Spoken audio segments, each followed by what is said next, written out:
Tonight,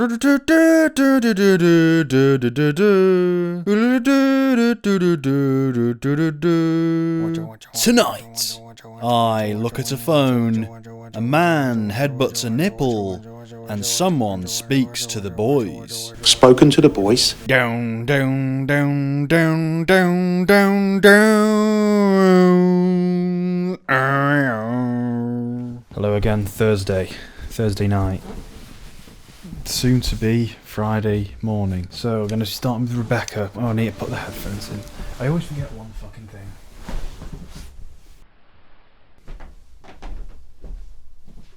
It's not here. So where is it?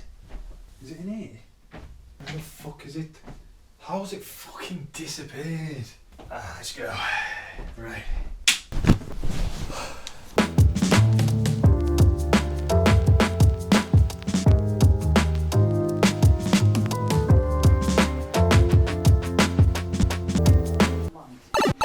Like a lot of Hitchcock films, a lot of early Hitchcock films were always kind of about like a middle class guy in a suit going on like some hunt or a mystery, you know. Every film was about a middle class man those days, and the woman was always secondary. But Rebecca, which came before most of Hitchcock's most famous work, like this is the main character in that is the woman, and she is like soft and effeminate, but it is a love story. Like I think if it's based off a book, it is a love story. She's a proper fully developed character, but it's a very good story. It's a very good plot. If you want to watch a good story, good plot, good romantic film, watch this. It doesn't need to be remade. I mean, they're not doing anything different. It's kind of beat for beat. It's just, it's in colour with new actors and it's a bit more modern. It is 1941 or 1940. It was before Citizen Kane, and everyone's like, that was the first film ever made. Just a pretty colourful remake. The way Armie Hammer's doing it is reminiscent of the old-fashioned way of like very dramatic, very theatrical. Like, oh, I mustn't talk about it now. It's black and white, makes me sleepy. Manderley, it's more than a house. It's my life. Like some of this is a bit flat. This dialogue, some of that delivery. It's my life. I suppose I'd have to watch the whole thing to know if it is completely just a remake. Like if it's all scene for scene. You know Brave, the film Brave, it's just, never mind. Are there any other remakes like this that are 80 years apart? I suppose Kong Skull Island and the original King Kong. I thought he was putting it on a nipple then. Or someone was putting it on someone's nipple. Alright, so if you like sort of soft, idyllic, romantic films with a bit of a twist, bit of drama, a bit of like, oh, you know, old-fashioned, oh well, bloody hell, watch it. Phantom Thread is like one of those films where it's like, oh yes, well yes, I'm very well off, and oh we're very posh, and oh yes, but it's so well made. That is a brilliant film, Phantom Thread. Like that is a film for grandmas that I fucking love, man. That is my favourite grandma film. Like Daniel Day-Lewis, amazing piano score, beautifully shot. It is a good story, and it is about like a fairly unconventional relationship. Like it's different. The acting is just awesome, and the story is different enough. It stands out on its own. It's a very good film, very strong film. I would recommend Phantom Thread if you can find it on Netflix. I don't know, but that's the best film in the vein of these sort of light dramas. I guess it's not that light. I don't know. It's a beautiful film, Phantom Thread. It's fucking beautiful. By Daphne Demura, and I assume that's a woman. Daphne, yes, of course, fucking hell. I've just probably read out a really famous author there, Daphne Demura, haven't I? I know all you intellectuals will be like, you don't know Daphne Demura? Daphne Moore. Daphne Moore. Yeah, I had a hunch it was written by a woman. That's kind of why it's, you know, it's got like a female protagonist and a female antagonist. And they're both very good, very strong characters. If it's just gonna be beat for beat, Ben Wheatley, he brought his A game to this film. Not really. Just a fairly inoffensive reboot that doesn't try anything new, but nothing really wrong with the film. It's only the chairman who can remove people from a meeting. This might actually be good. It looks, because it said Star Z on it, it might be, you know, it's not 100% Netflix. If it stood out on another platform enough for Netflix to say, oh yeah, we'll pick you up, then it might actually be good. Girls who like the sesh or whatever you call it, you see all this party stuff, like this should be exciting to you. And blokes who like going to the clubs and stuff, watch people on television go to clubs instead during quarantine. You go even further with that, you could actually make your own club on GTA. I think you can fucking steal from me and then just walk the fuck away? Is that the exact line from Dark Knight? You think you could steal from us and just walk away? If there are any girls watching this and they're kind of missing the nightlife, you can actually go to clubs in the virtual world in a game called GTA 5. It's just as gratifying going to those ones. It's you know, you don't even have to go out ever again. You can just go to those ones. Me and my mates do that all the time. You know, it's much better. It's much easier. You have your opportunity to make this right. All you have to do is tell me where you hid my shit. This is pretty lame. Blaze, tell them where the money is, Blaze. Hey, what's going on here? What the fuck is going on? Cruz was driving his route when this motherfucker jumped him. Cruz, so he got The money! A whole day's paper. The fucking money, man. The money! Led us right to his place. Found him in bed with her. Huh. Come here, you're fired. He needed some persuasion to talk. Twak. Need some motivation, some incentive. Say goodbye to Maria, Miguel. It's a pretty generic interrogation scene where it's like, fucking where's the money? Say goodbye to your fucking girlfriend. Yeah, here we go, taking the shirt off. Man, I ain't gonna tell you shit. He ain't gonna tell you shit. He was just shitting himself before. Please, man. Please, okay? I swear to God. Don't sweat on me, boy. problem is. What the? That was so shit. Okay, editing. I don't even think she was fucking finished. You heard what she said, fair enough. He's cute. That is incompetent editing. It comes across as if the editor didn't know that there was a line just then right after that guy walked away from the woman who's half in frame. Like, he's cute. Then, like, and it's not supposed. Oh, it's supposed to be shocking. No, it just looks like shit. Ages ago, I learned about this thing called like breathing time. And it's basically just there's got to be like a few milliseconds of breathing time, a few like extra seconds just for the brain to take in dialogue. It doesn't take long at all, but that is just not how you do it. It's just stupid. That is just kind of like, what the fuck was that? I was just like, that was a bit random. But they left you hanging out the drive, partner. Patna? What was that? You Mexican? Patna? Clean that up. I want the shit spotless, like it never fucking happened. Fucking happened. To be fair, that was like me. That was like my videos where I'm just like, it's fucking great, this cinematography. Yeah, it was a weak ass delivery. Fucking. Asshole was working with one of our people. Or someone who knows our fucking business. There you go again. Shit, none of these guys got the stones to fuck with Lobos directly. This guy's like, yo man, you wanna have some pizza? You know, I'm in New York, man. You know, I wanna kill some New Jersey cunts. Close the store. Close the store. We can't stand around with our dicks in our hands waiting on other... It's trying to be like that kind of edgy fucking Sopranos dialogue with the gangsters. Yeah, this is how gangsters talk, like kind of Tarantino sort of like blunt dialogue, but it just sucks. Dicks in our hands. Yo, what's up? We can't. What's up, dude? Dude, what did you say to me then? Women, bro. Women, man. I gotta blur this out. Look at that guy. Oh, I'm not gonna blur that out. How fucking stupid that guy look. He was just like... Do people expect a lower quality when they're watching television shows compared to films? Because I don't think you should anymore. Or maybe once, but not now. Like, even shit like Doctor Who is like, yeah, I can understand why a lot of people would want to watch this. This is like fair, this is like competent entertainment. This knows what it is and it's fairly, it has its own thing. It's Doctor Who, you know, everyone knows Doctor Who. Are you saying Doctor Who is better than everything you've watched on Netflix so far? I fucking guess so. What the fuck am I supposed to do now? Now! Like, this would be good if it was one of those live-action short films of GTA 5 or something. We're gonna be making fucking loads of money. We got people outside who want to give us their money. Go. Money, it's all about the money. You know, we could do a little celebrating of our own. Yeah, I knew it was gonna be something like really cringily. Like, yeah, let's go home and have sex. Couples have sex and we're gonna do that. See that, Pop? I did it. Your boy did it. Can you see me, Dad, up in heaven? From working the corner for Breeze and Canaan, it brought us here. I was eating shit in the gutter when I was 8 years old. We lost $200K tonight before we closed the store, plus whatever we lost since. This guy is awful. No, the real problem is we need to find out who the fuck is behind this. Who the fuck? I'm not saying I'm like brilliant at swearing or anything, but in terms of judging it for how professional this is supposed to be, the way it's using dialogue, it's just so forced. It's trying to be like Sopranos, trying to be gangster. Fucking hell, what the heck? What the heck?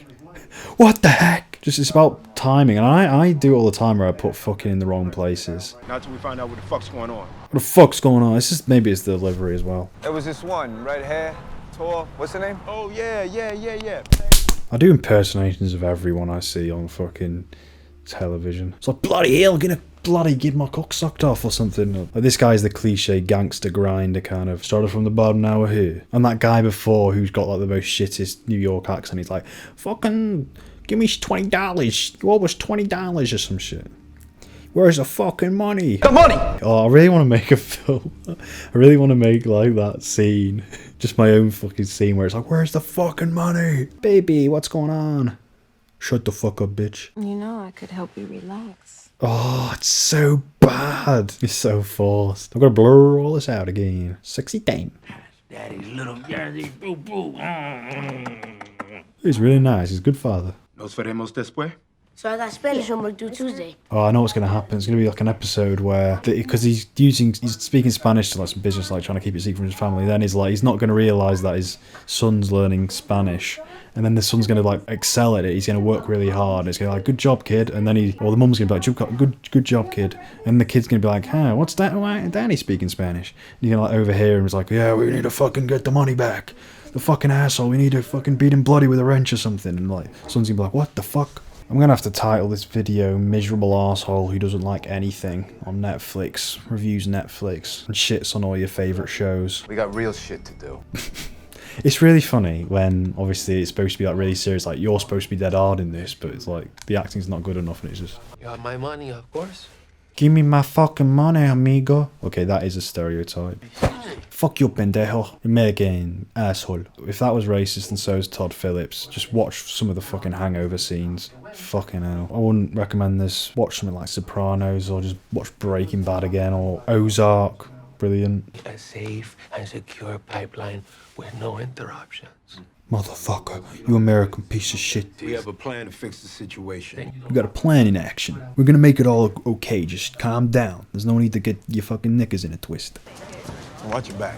You too, motherfucker. You see then? That was shit. That was a shit time to swear. We've been hustling together our whole lives. Yeah, well, more cliches. More shit dialogue. I'm not even listening, but it's all... Hey, gotta get the money. The money! Yeah, this is pretty cringe. Just to the obvious. I'm going to stop now. I've definitely seen enough, and I'm definitely confident of the quality. So, well, thanks whoever recommended me that on that Netflix Facebook page. Oh yeah, I've decided I'm not going to do documentaries. I don't fuck with that shit.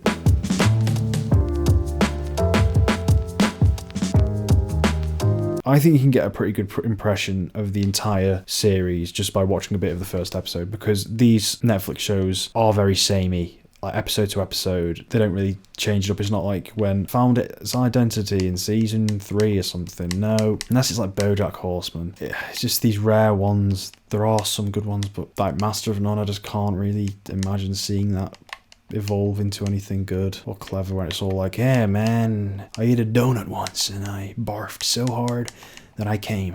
I want to hear proposition. White Gold, yeah, I'll watch White Gold, see what the boys are up to. Excluding the literal sense, there are 3 types of wanker in this world. There's the ones you pity, the sad, boring type of wanker who life always seems to enjoy torturing. Then there's the irritating types of wanker, the ones whose only job in life is to stop the rest of us enjoying our 3 years and 10. Finally, you have the show-offs, the posers, the I'm better than you, fuck everything and everyone twice type of wankers. Wait, come on, it's Lavatory's turn. Don't call me that. All right, calm down, Lavatory. It's only a nickname. It's exactly the same. It's exactly the same. It's disappointing because when you hear like, oh, the in-between-these people, they've come into this show on Netflix completely different or whatever. No, I always imagined that I'd see at least one of them appear in some like really artsy British film, really like indie, and just like be amazing, like completely different. Which makes me employee of the fucking century. Wanker Chad. I don't mind this, the main character, even though it's like the fourth wall breaking again, like, I'm not a wanker, whatever. Yeah, I don't mind him, even though he's like a kind of a Snatch sort of character. I don't mind him. I don't know why. This is small scale Wolf of Wall Street. Meanwhile, it hadn't taken Fitzpatrick long to find a 73-year-old Eskimo to sell ice to. That sounded like fucking, like, Come Down With Him. Meanwhile, it feels like a reality show. At least that narration did. In a lot of ways, I always thought that Simon was like the biggest dick of the 4. He's like, Jay was full of shit, but he was kind of harmless in a way. And he was kind of was sort of sweet underneath, if you know what I mean. There was this kind of deeply insecure little boy underneath, and Neil was just a fucking idiot, and he was a bit of a knobhead, but unknowingly a knobhead. Will was for the most part alright. Just a bit of a goofy idiot. But Simon, I don't know, he was smart enough to know when he was being a dickhead, and he still acted like a prick anyway, and he was very self-centered. Using the homeowner's loo is a cardinal sin, no matter how... The narration sounds like I'm watching Harry Hill or something. You need to get the kids to bed? That's okay. I'll give you a hand with bath time. It still looks like a car advert, or a mobile phone advert. I forgot what his name was, I'm just going to call him Wanker Chad. Listen, spoken to the boys. The boys! The boys have got us covered, bro. Hold on to your cocks. How else are you going to provide for Sam and the kids? Plus, I got something else that could interest you. Big dildo. Oh, that's so shit. Sorry. I've seen this kind of Wolf of Wall Street-ish style, like rags to riches kind of, we're going to make a lot of money, aren't we? Or we're going to make a lot of money doing this. Very, almost like kind of all these different montages and stuff. I've seen it done so many times. And there are only a few films like that I actually like. They're actually good. Or you could just fuck off early. Right. And where's the fun in that? The people who wrote this at least know when characters should swear. Well, I guess some people are born lucky and the rest of us just have to make do with good looks and charm, eh? Just because of how like small it feels and how like particular it is. That's why it feels a bit unique. I'm not saying it's great. I'm not really sure. I think I'm just naturally comparing it to everything else I've seen. I don't think I'd really be watching more of this, to be fair. But it's decent. But it's a bit disappointing that these performances are exactly the same that they've given in-betweeners. How Ozark doesn't feel exactly just like another Breaking Bad because of like it kind of focuses on the money laundry. You can tell the writers like know their shit on the certain topic, and it kind of feels like just because this is like specifically about selling, and I know Wolf of Wall Street does a lot of that, but that is also heavily mainly focused on stocks and stuff. This is just kind of just because of the small scaleness of it, again, just like this little store and them trying to just do the best they can. And it is, again, it's the rags to riches thing. I've seen that. We've all seen it many times before. But I think, yeah, if you like Wolf of Wall Street and you like... I guess if you're a huge fan of In-Betweeners, you won't mind these guys doing the exact same performance. It is pretty much the same characters, like as if they've grown up and gotten jobs. Main guys, I don't know, I mean, he kind of feels like a bit like you know, ridiculously Chad-like, like distractingly Chad, the distracting Chad. He's pretty good. I mean, it's also Snatch. If you like Snatch, if you like Guy Ritchie, if you like stuff like The Gentleman, I didn't really like The Gentleman, but if you really like The Gentleman, maybe watch that. No, it's decent, only like 30-minute episodes probably. Anyway, moving on. Haunting of Hill House is next. I know it's a very old show, but I'm interested just because of Bly Manor. I'm Mike Flanagan and I want to watch something good. Okay, yeah, I'm just going to turn everything off. See you in a minute. Yeah, nice one. Another good show. I really enjoyed that.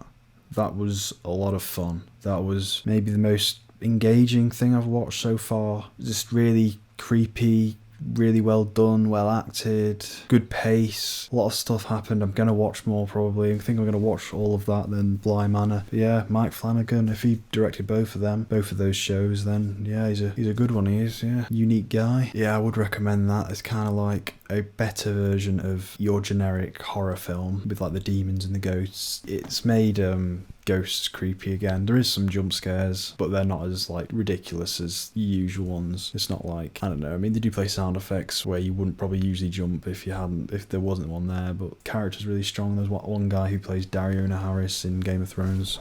Really enjoyed watching him. There's a reference to Stephen King. There's a character pretty much based off Stephen King. Yeah, the child actors really pretty good as well. Not as good as, well, to be fair, they're all, yeah, they sold it. I don't know, just like conceptually, it's just kind of the way it went back and forth. I don't know, just got me invested in all the characters. Yeah, I'm intrigued to watch on, and it's also got the woman from Gerald's Game who was also in Bly Manor, who's, I can't remember her name. Oh, it's so bad because she is a really good actress. But yeah, I'm happy to watch on with that. I think that's got its own got its own personality, I've said many times, but yeah, definitely would recommend that if you're into horror. You've probably seen it already, but if you're just kind of still haven't seen it, I would recommend watching that, even just to watch a good show, because it is one of the best things I've seen doing this. So it stopped being work for this video. It was just like, I'm actually just watching, well, kind of, it's easy work just watching shows. Looked very nice, but not just for like the sake of it, like the colour grading. Very nice. Good storytelling. Just good all round, man. I'm going to watch both of those shows, I think.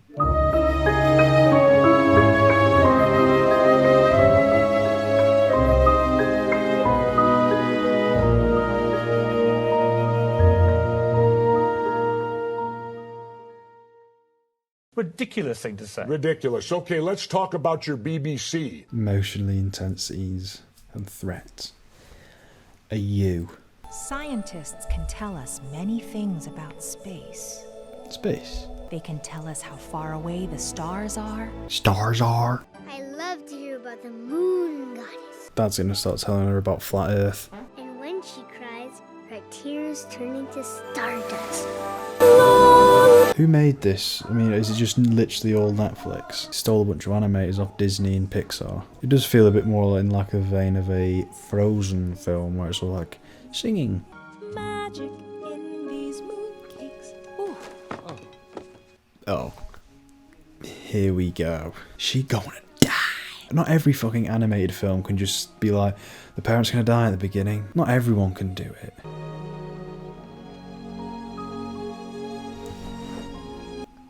Gone. You just don't understand it, Dad. This is Mrs. Zhang. Hi, Feifei. That's not funny. That's like, okay, that's kind of a shit. Trying to make a meme in it. Trying to be cutesy. So sorry. It's okay. I got it. It's obvious what's happening here. Her father is now a simp. No! I got 4th place Yangtze City Ping Pong Club tournament. Should have been 3rd. So it's supposed to be like the kid from Up. Don't you ever get a little Lonely. lonely? No, never. Why? Do you? Don't you get a little gay? I have you. We have each other. But I need to go to woman's warm my bed tonight. Has anyone ever tried to do like an animated film for kids without a bloody animal sidekick? Chang'e is real! Earth is round. So it seems like this Netflix expedition I've done has just kind of made me realise that it is all mostly media that is just going off pre-existing trends, and most of it is just factory produced content and films and television, which is unfortunate because I thought there'd be some variation in like why this is of quality and why this is shit versus why this is shit, but it all seems to have fairly similar flaws. Okay, so if you dig Pixar, if you like really love anything related to Pixar, you will really like this film, I think, because it's got the same, you know, like parent dies at the start, kid has a dream, it's all about believing and, you know, going to the moon. It's kind of like Up, isn't it? Because she has to get to the moon, he had to get to Paradise Falls. Very well animated, I mean, the photorealism, but that's comes with every 3D animated film these days. Yeah, and I'm not really digging the singing, but obviously if you like Frozen, maybe it is more in the same kind of thing of Frozen, but I'm gonna have to switch this off because I'm gonna fucking cry in a minute. Jesus. The last time I watched this, I was on a come down from cooking. A Netflix original series. By the way, about the whole, what I've recommended so far, it's been kind of the best one seems to have been Dark and The Two Haunting of Hill House, and you might think I've got a leaning towards horror. I don't. They are just genuinely the stuff with the higher quality in terms of acting, cinematography, directing, execution, pacing, intrigue, characterization, just all the shit. I'm saying like the same all these fucking labels. That the missing pieces would fit together, and then the wound would heal. Would heal, laddie. She's too sensitive. Like, it feels like such a That's all I've ever heard. like GCSE drama project or something. Oh, thinking I'm gonna flip out. Oh, bloody hell! I'm afraid we found your brother's body. Oh, you're having a laugh? I couldn't believe it. Could you? Okay, I'm just going to say about this. There's this thing that great films do, which I've apparently taken for granted, which good art does, and it's essentially you need to get something across, and you need to do it in a way that doesn't feel forced. It can be cheesy, it can even be a bit preachy, but if it feels forced, game over. A lot of this stuff is essentially on Netflix is the stuff that feels forced. I haven't seen that amount of forced content, forced media, forced storytelling, like that amount in that little time, because I've obviously been binging all this shit, but it keeps happening. I put this show on and it just feels so fake and just surface level manipulation and not interesting at all, apart from the ones I've recommended. Nothing but cliches, poorly executed cliches, not believable, like that guy who had that New York accent going, we're gonna get the fucking money. No, you just see a walking cliche, you don't see a character. That is why I keep turning this shit off. You can't just shit this stuff out and expect it to come across authentic, right? And I guess it is sort of subjective, isn't it, in terms of what is authentic to you, but I do think there is just good craftsmanship when it comes to filmmaking, and there's poor craftsmanship. And I've seen a lot of fucking poor craftsmanship here on this site. Like, I don't want to watch this, because, okay, I'll watch a bit more. Fucking hell, it was a huge rant. We've worked so hard, Zoe, to make you... What, stable? Yeah, Stable. Sorry, remind me, am I talking to my husband or my nurse? Oh, you see? You see this shit? Stop watching this shit. Fucking hell. Breaking fucking Bad. Goddamn brilliant show. Better Call Saul. Mr. Robot. Twin Peaks. Arrested Development. Always Sunny. South Park. Community. Fargo even a little bit. Firefly even. Despite how pretty cheesy it is, still its own little thing. Yeah, the boyfriend and girlfriends watching this. They'll love this. Remind them of their trip abroad or whatever. Now she's gonna start crying. Maybe that was alright, that bit. Like, I want a TV show to feel like I'm watching something essential, you know? Something that defines the fucking year. Season 1 Stranger Things. Or it'd be like a niche little thing that's like just really well done. Like Hill House is probably gonna be like one of those niche but kind of just fun. But we got stuff like obviously Breaking Bad, which comes along and is like, okay, I'm the fucking god of television. I've changed it forever. It's a ridiculous amount of thematic focus that Breaking Bad had in terms of where it started and where it ended up. How did we survive so long in Manchester? Manchester! That's not a real Mancunian person. Manchester. It's just gotta be bingeable and repetitive so I can watch it all in fucking one weekend. What happened to the guys like, oh, 18, being in 18, Manchester, innit? Fucking hell, come out Ibiza. This is so relatable, innit? How can you separate drugs from music on Ibiza? Ibiza? People do talk like that, to be fair. Pick up me kids. Pick up me fucking kids. What is going on? This is all over the place. It's my first orgy. Oh, God. See, every time I look up and listen to it, it's just shit dialogue like that. Me first orgy, me so horny. Oh my God. Sex is a minor part of this evening. What is much more important? Desire. Desire. Egypt, Rome. She's just saying Greece. random shit. We're going to Egypt. Assassin's Creed Origins. We're going to play some of that.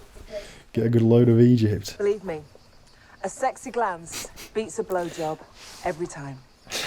It does seem like random shit. Maybe it is some like avant-garde masterpiece because of all that. It's like this disjointed narrative. Who the fuck knows? Like, it is all over the place. Like, where's the narration gone when she's talking to the camera? Have I put on another show accidentally? What's fucking happened here? Feels like I'm watching Narcos now. A skim. He's gone to Ibiza, had the most Chad holiday ever. She's mocking about touring.